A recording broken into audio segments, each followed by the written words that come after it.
Today, I'm going to show you how to align checks in QuickBooks Online. First, sign into QuickBooks Online and open the correct company file. From the top left, click New or Create. Then select Print Checks. This opens the Print Checks window. QuickBooks will now start the check alignment setup. Choose the type of checks you use, such as voucher or standard. Then select View Preview and Print Sample. Print the sample on regular blank paper first. Do not use your real check stock for the test print. Once the sample prints, place it over a blank check sheet. Hold both pages up to the light so you can compare the printed sample with the actual check layout. Check whether the payee name, amount, date, and other fields line up correctly. If the sample is not aligned, choose No, Continue Setup. QuickBooks will take you to the alignment screen.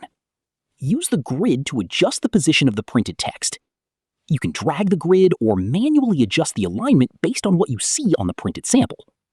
After making an adjustment, print another sample on blank paper. Compare it with your check stock again. Repeat this process until the text lines up correctly. Once the sample is aligned, click Finish Setup. QuickBooks will save the check alignment settings for future check printing. And that's how to align checks in QuickBooks Online in 2026.